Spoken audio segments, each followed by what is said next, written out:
YouTube channel Shri हरे नमः को like, share, subscribe करें।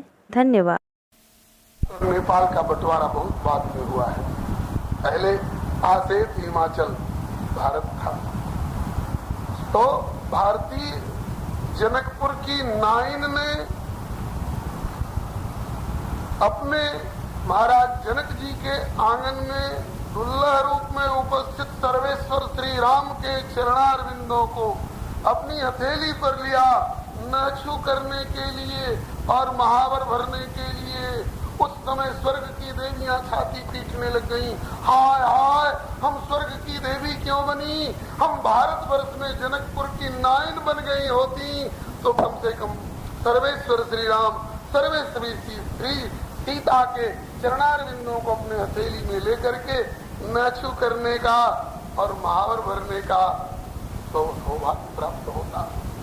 पता नहीं है नछू का विधान गोस्वामी जी को कितना प्यारा लगा कि विवाह के लिए कोई स्वतंत्र ग्रंथ नहीं रचा, राजगद्दी के लिए कोई स्वतंत्र ग्रंथ का प्रणयन नहीं किया, लेकिन इस नछू विधि के लिए गोस्वामी जी ने एक स्वतंत्र ग्रंथ की रचना कर दी जिसका नाम है श्री राम लला नछू।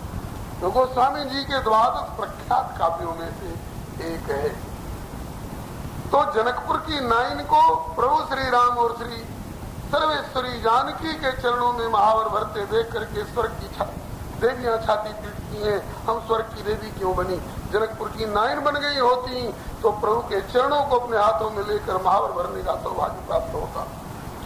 जिस समय भारत के गीत जटायु को गोद में लेकर के जटायु की धूर जटायु सो जारी, उस समय स्वर्ग के राजा देवराज इंद्र छाती पीट पीट करके अफसोस करते हैं, हाय हाय हाय, हम स्वर्ग के राजा इंद्र क्यों बने?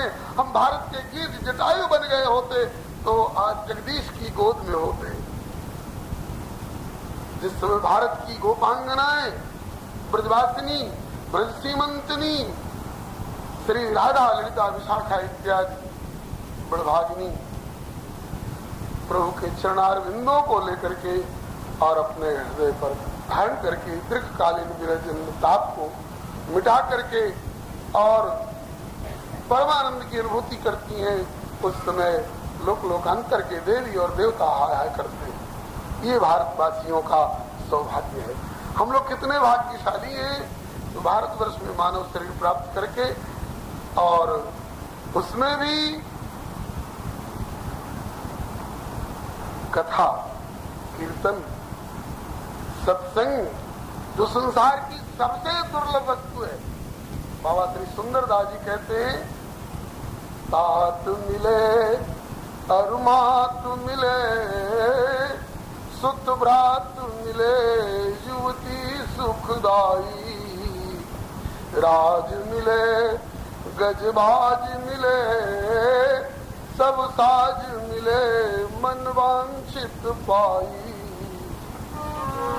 यह लोक मिले, सुरलोक मिले, विधिलोक मिले, वैकुंठ जाई। सुंदर साज सबई मिले हैं, पर दुर्लभ संत समागम भाई। श्री कबीर जी के सामने साक्षात चतुर्भुज रूप में भगवान आकर प्रकट हुए और बोले, कबीर चलो मेरे साथ मेरे धाम। कबीर जी की आंख में आंसू आ गए। कहा कि कबीर मेरे साथ मेरे धाम जाने के लिए योगिंद्र मुनिंद्र तरसते हैं और मैं स्वयं आया हूं तुम्हें लेने के लिए, तुम्हारी आंख में आंसू कैसे आ गए? बोले कि आवाज बुलावा राम का तो कबीरा दीना रोए, जो सुख है सत्संग में तो वैकुंठ लो, जो सुख है सत्संग में तो वैकुंठ लो। देवर्षि नारद जी ने पूछा, भगवान कभी अचानक आकस्मिक रूप में आपकी खोज हो, जरूरत महसूस हो, हम चाहें कि आपसे मिलें, आपसे कुछ बात कर लें, तो आप कहाँ मिलोगे? अपना एक ऐसा पता ठिकाना बताओ जहाँ खोजने पर आप अवश्य मिल जाओ, निराशा न हो। वैकुंठ में आ जाया करो। ठाकुर जी ने कहा कि वहां जाओगे तो हो सकता है कभी मैं गजराज की रक्षा के लिए गरुड़ छोड़ करके त्रिकुटाचल की तरेटी में गया हुआ हूं, न मिलूं। फिर बोले कि ना हम बसामी वैकुंठे, वैकुंठ में कभी नहीं मिल सकता हूं। और योगियों के हृदय में टटोलूं, कहा कि योगी नाम हृदय न च, हो सकता है योगियों के हृदय में भी कभी मैं अनुपस्थित रहूं। एक जगह ऐसी है जहां मैं अवश्य रहता हूं। कहां? बोले मद भक्ता यत्र गायन्ति तत्र तिष्ठामि नारद। मेरे भक्तजन, मेरे प्रेमी भक्तजन जहां उपस्थित होकर के और मेरा गुणगान करते हैं वहां तो मैं अवश्य रहता हूं नारद। इसलिए और कहीं मत खोज करना, जहां मेरे भक्त मेरा गुणगान करते हैं वहां मैं अवश्य रहता हूं। इसका मतलब कि वैकुंठ को छोड़ सकते हैं और योगियों के हृदय को छोड़ सकते हैं, लेकिन जहां भगवत गुणगान होता है उन भक्तों की गोष्ठी को नहीं छोड़ सकते हैं। ये उनका स्थायी पता ठिकाना है। तो सोचिए, सत्संग गोष्ठी में, कथा गोष्ठी में भगवान अवश्य रहते हैं। मतलब कि वैकुंठ से भी ज्यादा प्यारा उनको संतों के बीच में भगवत गुणगान वाली गोष्ठी ज्यादा प्यारी लगती है। तो हम लोग भारत भूमि भी प्राप्त किए हुए हैं, मानव शरीर भी मिला हुआ है और संसार की सबसे दुर्लभ वस्तु सत्संग गोष्ठी भी सुलभ है। हम लोगों के समान भाग्यशाली कौन हो सकता है? हम लोगों के सौभाग्य को देख करके देवराज इंद्र तरस रहे होंगे। वहाँ सोमरस के प्याले मिलते होंगे, वहाँ विमानों की सैर मिलती होगी, रंभा, तिलोत्तमा, उर्वशी इत्यादि अप्सराओं का नृत्य और गान मिलता होगा, लेकिन वहाँ तुलसीदास नहीं मिलते होंगे, वहाँ श्री सुखदेव जी नहीं मिलते होंगे, वहाँ रामायण नहीं मिलती होगी, वहाँ श्रीमद् भागवत नहीं मिलती होगी। हम लोगों को ये सब कुछ सुलभ है, हम लोग बड़े भाग्यशाली हैं। अब भूमिका में अधिक समय नहीं लेकर के निवेदन करूं, पहले अपनी कमजोरी निवेदन कर चुका हूं कि रामायण का ठोस जानकार नहीं हूं, और जहां कहां से थोड़ी बहुत जानकारी मिली भी है संत सदगुरु भगवंत कृपा से, तो उसमें भी हो सकता है जैसी है वैसी न कह पाऊं। कोई अच्छी बात भी आपको जचने वाली मिल जाए, जचने वाली अच्छी बात कोई मिल जाए प्रभु के चरित्र में, गुणगान में, तो जिन प्रभु का चरित्र है उनके प्रति और जिन संतों से मुझे प्राप्त हुआ है प्रसाद रूप में, उन संतों के प्रति कृतज्ञता ज्ञापन पूर्वक अच्छी बातों को स्वीकार कर लेंगे। और कोई आड़ी टेढ़ी बात निकल जाए, भूल चूक वाली बात हो जाए, कोई ऐसी बात जो नहीं निकलनी थी वो निकल गई, अथवा कोई ऐसी बात जो अवश्य निकलनी चाहिए थी और नहीं निकल पाई, तो इस बालक की भूल समझ करके कृपा पूर्वक क्षमा करते हुए सुधार कर लेंगे। इत्यलम श्री हरे नमः। श्री रामचरितमानस अपार समुद्र के समान है। गोस्वामी जी कहते हैं, कह रघुपति के चरित अपारा,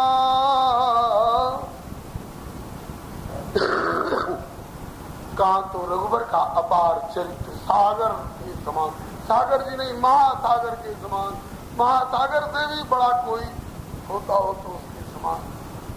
कह रघुपति के चरित अपारा और कहमति मोर तो भी निरत संसारा।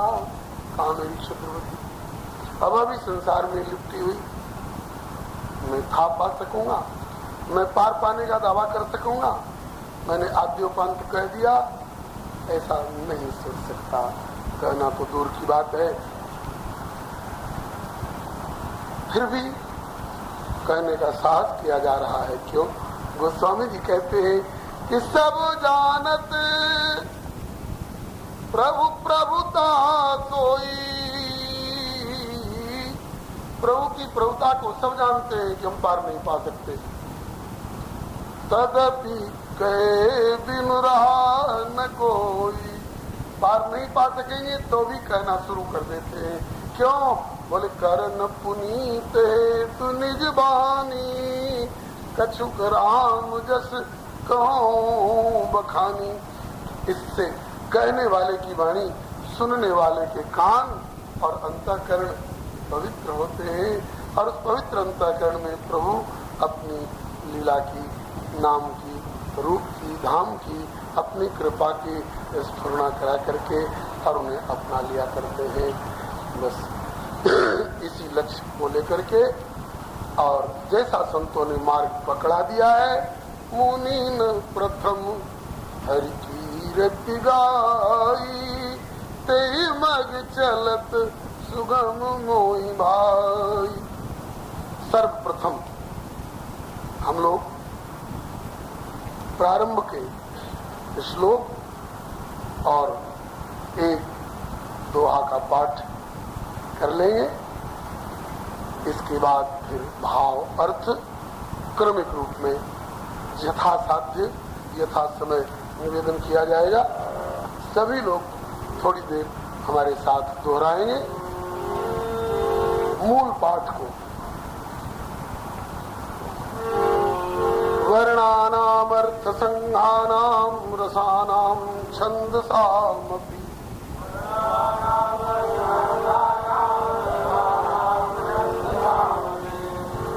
मंगलानां च कर्तारौ वन्दे वाणी विनायकौ।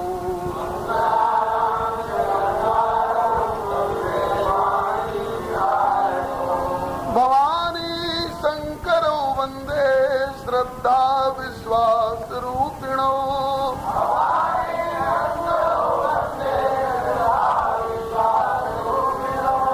याभ्यां विना न पश्यन्ति सिद्धा स्वान्तस्थमीश्वरम्।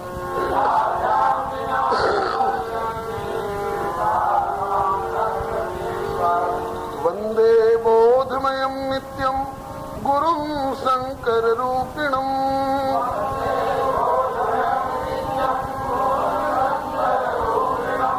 यमाश्रितो हि वक्रोऽपि चन्द्र सर्वत्र वन्द्यते।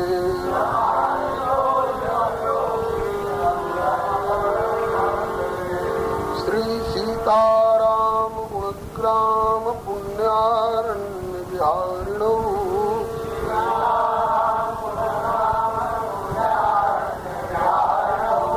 वन्दे विशुद्ध विज्ञानौ कवीश्वर कपीश्वरौ।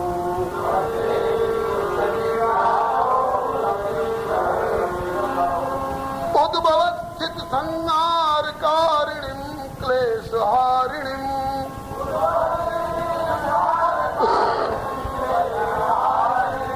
सर्वश्रेयस्करीं सीतां नतोऽहं रामवल्लभाम्।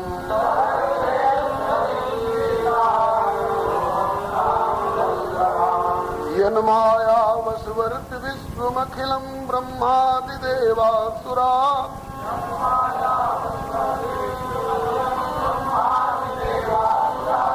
यत्सत्त्वादमृषैव भाति सकलं रज्जौ यथा हेर्भ्रमः।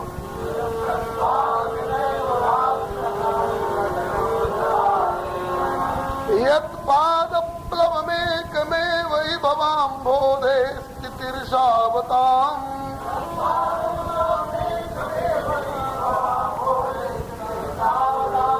वन्देऽहं तमशेष कारण परं रामाख्यमीशं हरिम्।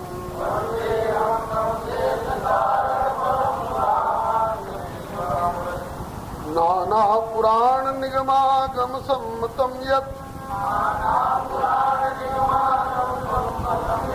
रामायणे निगदितं क्वचिदन्यतोऽपि।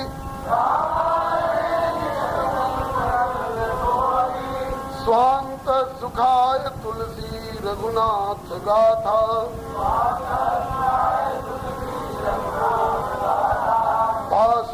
निबंध मति मंजुल मातनोती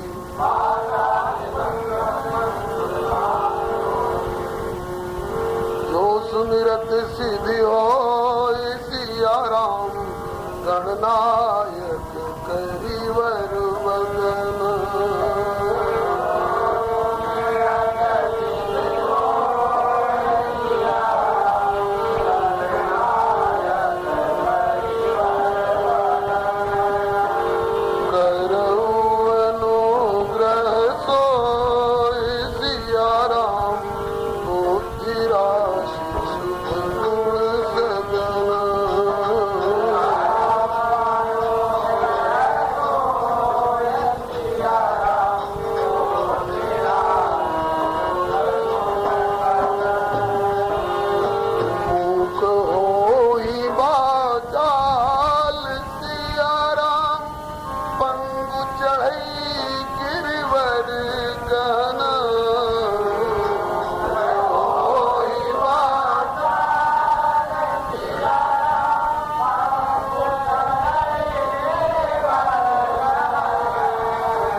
दशरथ अजिर बिहारी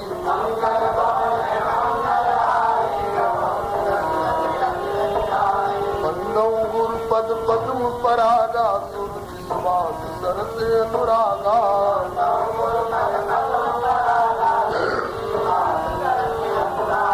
अमीय मूरी मैं चूरन चारू समन सकल भव रुच परिवारू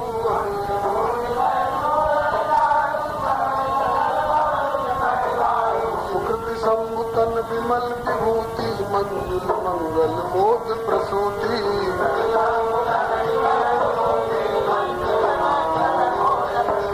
जन मन मंज मुकुर मल हरनी किए तिलक गुण गन बस करनी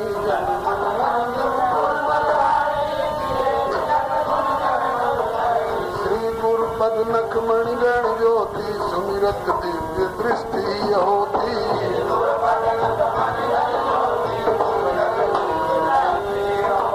कलन मोहतम सो प्रकाशु बड़े भागपुर आवई जासु।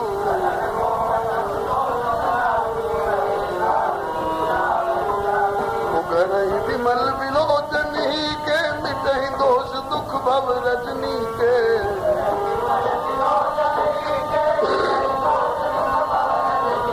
सूझे रामचरित मणिमान मुक्त प्रगट जो जय खान के।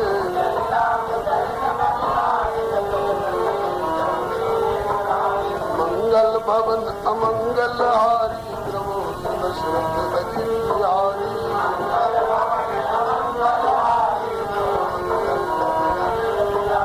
जथा सुवंजन अंज दृग साधक सिद्ध सुजान सिया राम। तथा सुवंजन अंज दृग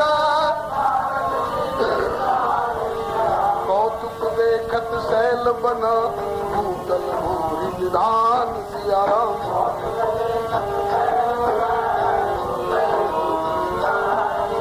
मंगल भवन अमंगल हारी प्रभु दशरथ अजिर बिहारी।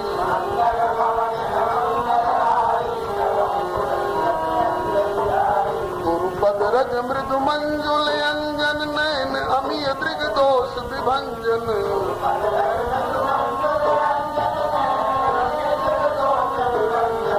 कर विमल विवेक विलोचन वर्ण राम चरित भव मोचन।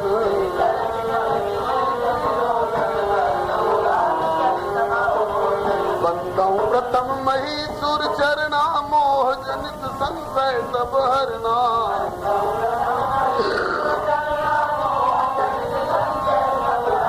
सुजन समाज सकल गुण खानी करो प्रणाम सप्रेम सुभानी।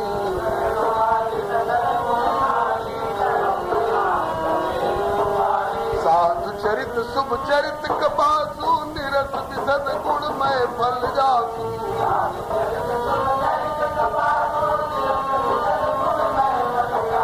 जो सही दुख पर छिद्र दुरावा बंदनी जय जग जस पावा।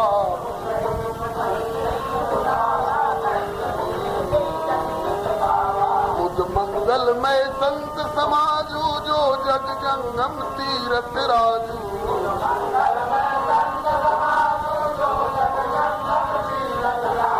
राम भक्ति जहाँ सुर सरिधारा कर सही ब्रह्म विचार प्रचारा।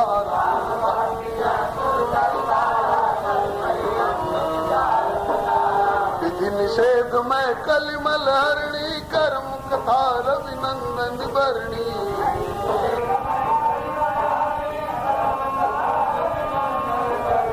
विधि निषेध में कलिमल हरणी कर्म कथा रविनंदन बरणी।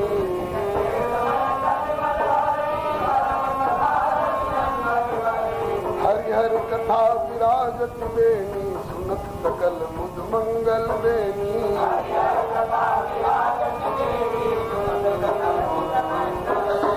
बट विश्वास अचल निज धर्मा तीरथ राज समाज सुकर्मा।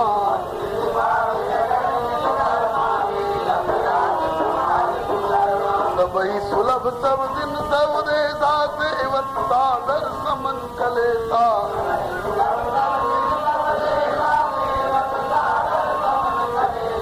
अकथ अलौकिक तीरथ राहु दे सत्य फल प्रगट प्रभाव।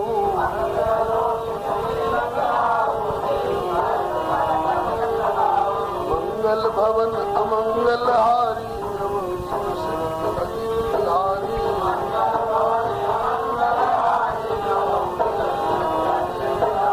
सुनि समझहि जन मुदित मना मज्जहि अति अनुराग सिया राम।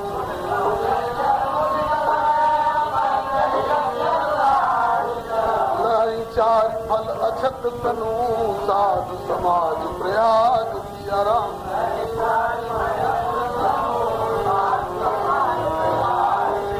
मंगल भवन अमंगल हारी प्रभु दशरथ अजिर बिहारी।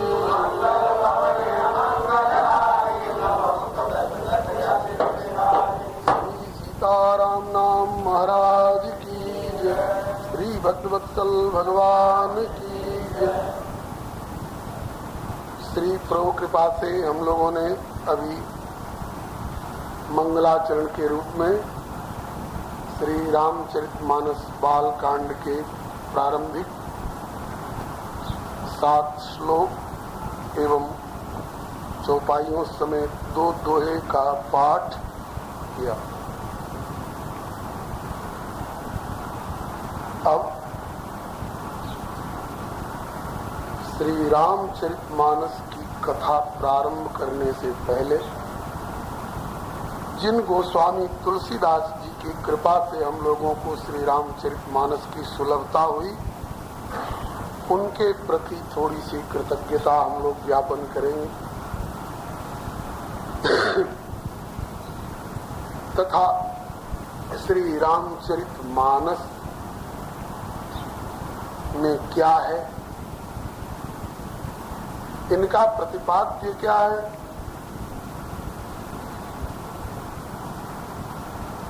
इनकी एक संक्षिप्त समीक्षात्मिका सूची एक गीत के माध्यम से हम लोग स्मरण करेंगे और तत्पश्चात फिर इनका क्रमिक रूप में चर्चा प्रारंभ होगी।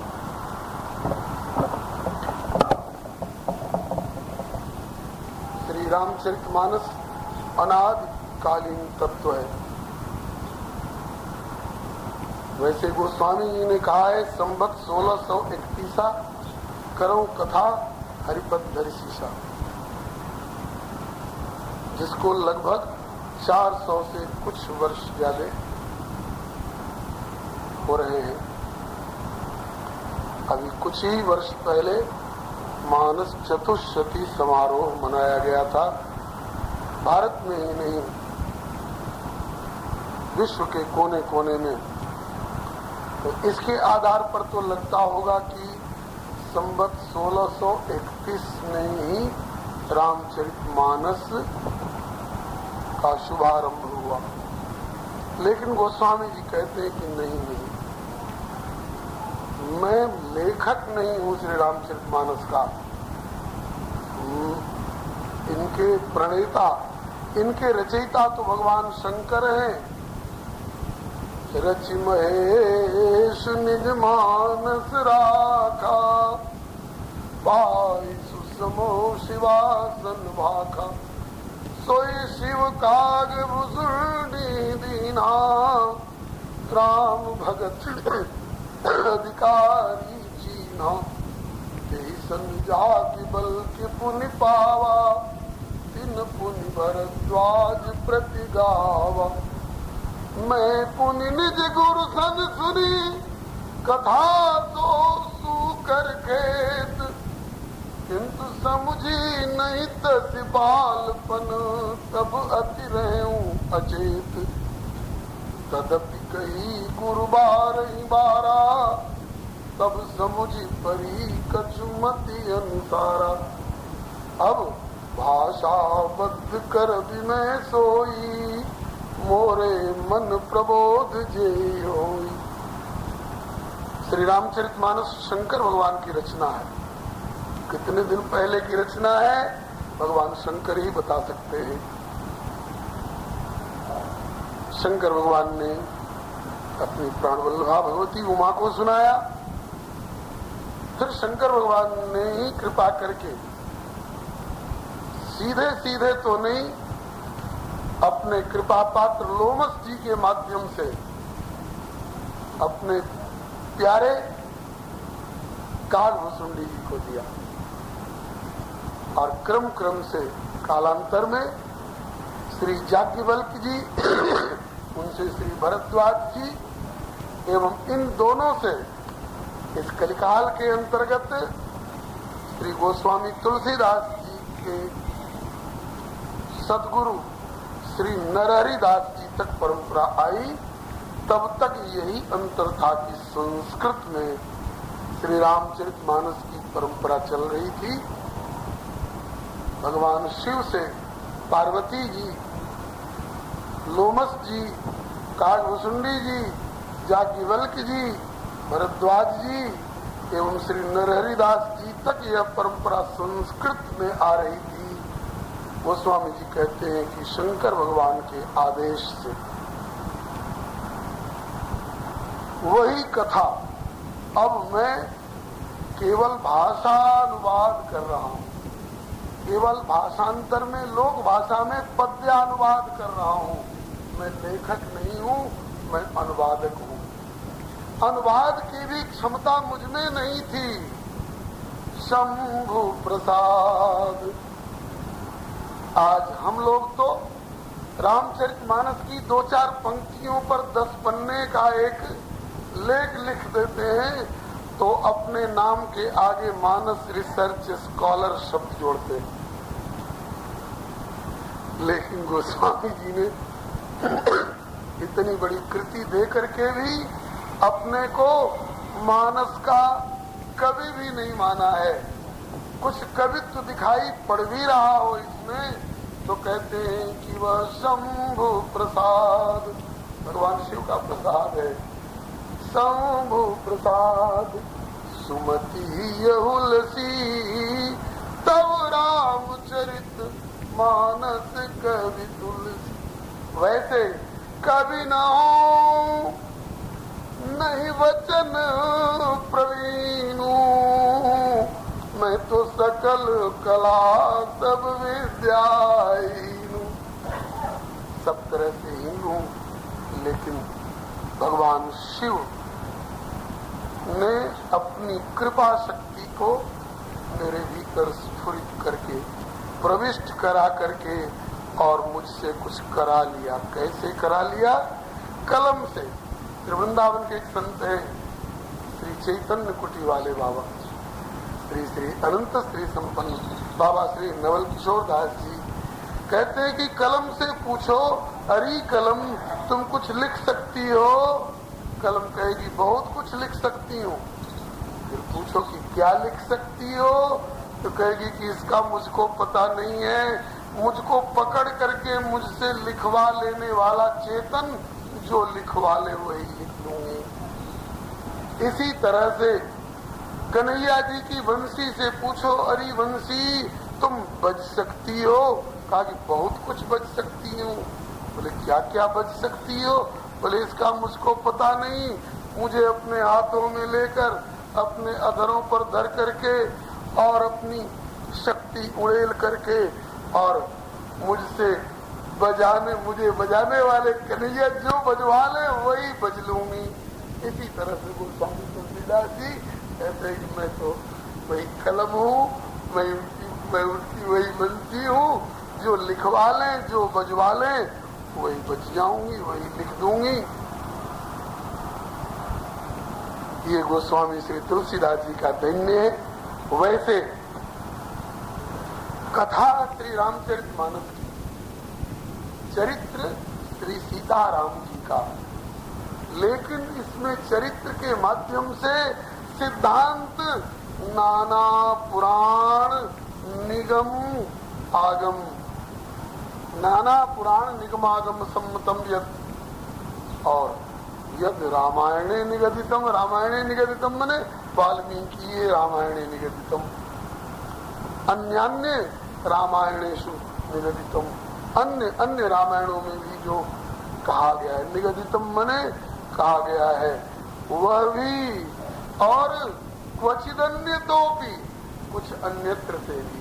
अन्यत्र वाले में से श्री गोस्वामी तुलसीदास जी के हृदय में तस् कहीं हो ही हरि के प्रेरे, तो वह अन्य तोपी वाली बात पे आ जाएगा। बहुत सारी बातें ऐसी हैं जो कि अन्यत्र नहीं मिलती हैं और श्री रामचरितमानस में मिलती हैं, तो वही अन्य तोपी वाली में आ जाएगा। लेकिन अपने मन से कुछ नहीं, जासूसी उपन्यासों की तरह दिमागी कोरी कल्पना नहीं। जस कछु बुद्धि विवेक बल मेरे, तस कहीं हो ही हरि के प्रेरे। हरि के प्रेरे, किसी संत ने तो ये कहा है कि हरि के प्रेरे नहीं, स्वयं हरि ने ही जैसा कहा वही इसमें है। स्वयं श्री हरि की कृति है, मानवीय कृति नहीं हो सकती है। गोस्वामी तुलसीदास जी बचपन में मातृहीन, पितृहीन, आश्रयहीन होकर के, रोटी कपड़े से हीन होकर के दरवाजे दरवाजे एक एक टुकड़े के लिए घूमते फिरते। और आज तो बड़ी बड़ी पर्चेबाजियां हो रही हैं। जिन जिन प्रांतों के, जिन जिन जिलों में राजापुर नाम का गांव है, सब प्रांत के सभी राजापुर वाले दावा कर रहे हैं कि तुलसीदास जी हमारे राजापुर के थे। कहीं बांदा जिला वाले राजापुर के लोग, कहीं सोरों के निवासी, और कहीं बलिया जिला के, और कहीं आरा जिला के, और कौन कौन लोग सब दावा करने लगे कि तुलसीदास जी हमारे राजापुर के थे। आज तो सब ममता दिखाने को तैयार हैं। लेकिन जिस समय मातृहीन, पितृहीन, आश्रयहीन, अन्न वस्त्रहीन होकर के और एक एक रोटी के टुकड़े टुकड़े के लिए जिस समय दर दर घूमते थे, उस समय क्या स्थिति थी? बोले कि कौन भीख डारे इसे, कोया के डिग जाए। क्यों? अरे होवे महा अनिष्ट यदि या की छाया छू जाए। प्रगट्यो अत नक्षत्र में कि चौपट भो परिवार, जो सटे वही जग से हटे, वाको होवे बंटा ढार। एक रोटी का टुकड़ा इनके हथेली पर देने के लिए किसी की हिम्मत नहीं पड़ती थी। रोटी का टुकड़ा इसके, हाँ, देख कर इसको दया तो आती है, लेकिन साथ नहीं पड़ता। क्यों? उसके निकट के हथेली पर रोटी का टुकड़ा डालने जाऊंगी, उसकी छाया लग जाएगी, उसकी हवा लग जाएगी, तो मेरा और मेरे बाल बच्चों का कहीं अनिष्ट न हो जाए। क्योंकि जन्मते ही बाप को खा गया, माँ को ले बैठा दूध छोड़ने के पहले, 5 वर्ष का भी नहीं हुआ और इसके भरण पोषण में निमित्त बनने वाली चुनिया नाम की दासी दुनिया से उठ गई। कौन इसके पास जाए? ये स्थिति थी। एक दिन तुलसी हुई अनाथ, दर दर की ठोकर खाएगी, दय किवाड़ घर धसे लोग, यदि द्वार किसी के आएगी। सब कहें अमंगल हो, अगर छाया इसकी लग जाएगी, किंतु मंगल रूप हुए सोई तुलसी कब, जब श्री नर हरि गुरु अपनाएगी। बंदों गुरु पद कंज, कृपा सिंधु नर रूप हरि, महामोहतम कुंज, जासु वचन रवि कर निकर। गुरु जी ने ऐसी अचेत बचपन की दशा में अपनाया है। इसका संकेत अभी आपने सुना कि कथा मैं पुनि निज गुरु सन सुनी, कथा सो सूकर खेत, किंतु समझी नहीं तस क्यों, कि बालपन सब अति रहे अचेत। अत्यंत अचेत बालपन की मैं नहीं समझ पाया। लेकिन गुरुदेव कितने दयालु, तदपि कही गुरु बारही बारा, बार बार सुना है। बेटा, एक बार जो मैंने रामचरितमानस, मैंने जो कथा सुनाई, कुछ समझ में आया? गुरुदेव पूरा पूरा समझ में नहीं आया। अच्छा बेटा, एक बार फिर सुनो। फिर सुना है, तदपि कही गुरु बारही बारा, तब समुझ परी कछु मति अनुसारा। अब भाषाबद्ध कर में सोई, गुरुदेव के समझाए हुए में से समझ परी कच्छ मति अनुसार। जब कच्छ समझ में आई तब तो दुनिया को चमत्कृत कर रहे हैं, और पूरा पूरा समझ में आ गया होता तो न जाने कौन सा बादल फाड़ते।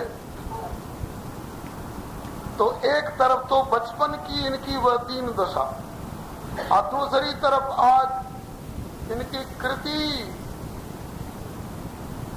और इनकी विभूति को देख करके दोनों स्थितियों का समानांतर दिग्दर्शन कराते हुए किसी प्रेमी का उद्गार है। विविध मतों का बाहुल्य देख भारत में, विविध मतों का बाहुल्य था उस समय में। एक प्रोफेसर ने लिखा है, शायद प्रोफेसर श्री विश्वनाथ प्रसाद जी की रचना है, रसहीन गिराती सिर धुनती, सरस्वती रसीन होकर सिर धुन धुन के बचता रही थी। बहुत गहरा संकेत है, इतने ही क्यों बचता रही थी? कभी लोग आह्वान करते हैं सरस्वती जी का, आओ सरस्वती माता मेरी कलम पर बैठो, मेरी बुद्धि में बैठो, मेरे कंठ में बैठो, मेरे हृदय में बैठो, मेरी वाणी में बैठो। क्यों? बोले आपके सहारे कुछ कविता लिख लूंगा। तो सरस्वती जी आह्वान करने पर दौड़ कर आती हैं। कहां से? सरस्वती जी का स्थायी निवास ब्रह्मलोक में, इस भूलोक से ऊपर सातवां लोक है, जिसके आगे ब्रह्मांड की सीमा समाप्त है।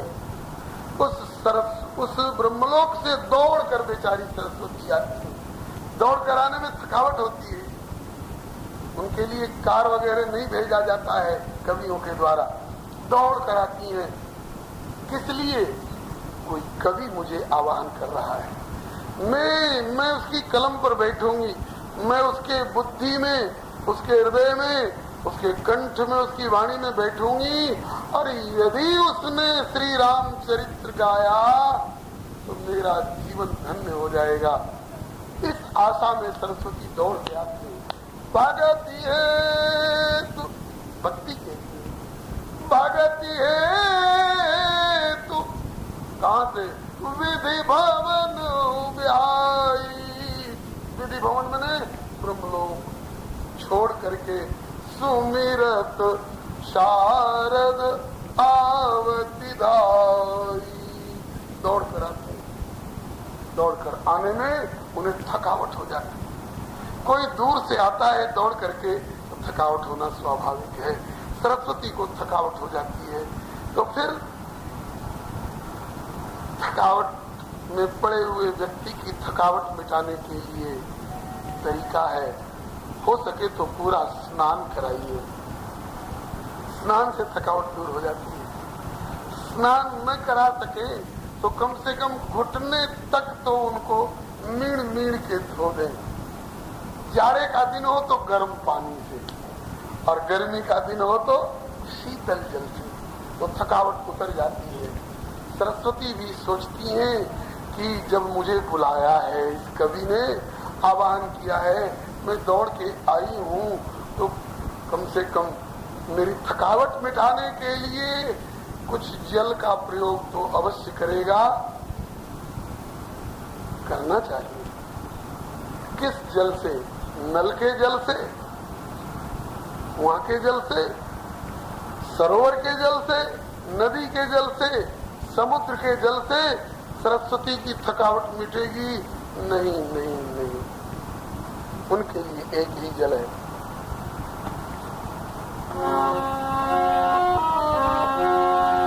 काग रामचरित सर, प्रभु के चरित्र रूपी सरोवर के जल से। रामचरित सर बिनु अनवाए, जब तक राम के चरित्र रूपी सरोवर में सरस्वती को न नहलाया जा, तब तक सो श्रम वह थकावट, सो श्रम जाई न कोटि उपाय। करोड़ों उपाय से भी वह थकावट नहीं मिटती है। इसलिए कवि कोविद, जो कोविद कवि हैं, जो तत्वतः इस रहस्य को जानने वाले हैं, परमात्मा को जानने वाले हैं, परमात्मा की महिमा को जानने वाले हैं, सरस्वती की अभिलाषा को जानने वाले हैं, वे लोग हृदय में विचार करते हैं, और विचार करते ही और सरस्वती को अवसर देते हैं उनकी थकावट मिटाने के लिए। कवि कोविद अत हृदय विचारी, गावे हरि जस कलिमल हारी। कलिमल का हरण करने वाले और उस दौड़ कर आए हुए थकावट का हरण करने वाले हरि यश का वर्णन करते हैं। कहीं कोई अभागा कवि ने बुलाया सरस्वती को, लेकिन हरि यश गाने के बजाय किसी बादशाह का, किसी बेगम का, किसी नदी का, किसी जंगल का, किसी पर्वत का, किसी प्राकृतिक दृश्य का, और किसी जवान का, और किसी किसान का मुंह देखी पक्षपात पूर्ण कोई उनकी महिमा गाने लग गया, तो सरस्वती सिर और छाती धन धन करके पीट पीट के पछताती हैं, अरे मैं कैसे अभागे के आह्वान पर दौड़ करके चली आई। कीन्हे प्राकृत जन गुण गाना, सिर धुनि गिरा लगति पछताना। प्राकृत जन गुणगान पर सरस्वती पछताती है। उन दिनों में कवियों की भरमार तो थी, लेकिन कोई अकबर का जश गा रहे थे, कोई बघेल का जश गा रहे थे, कोई अमुक राजा का जश गा रहे थे, कोई अमुक दृश्य का वर्णन कर रहे थे, कोई खेत के पौधों का वर्णन कर रहे थे। सरस्वती दशो YouTube चैनल श्री हरे नमः को लाइक, शेयर, सब्सक्राइब करें। धन्यवाद।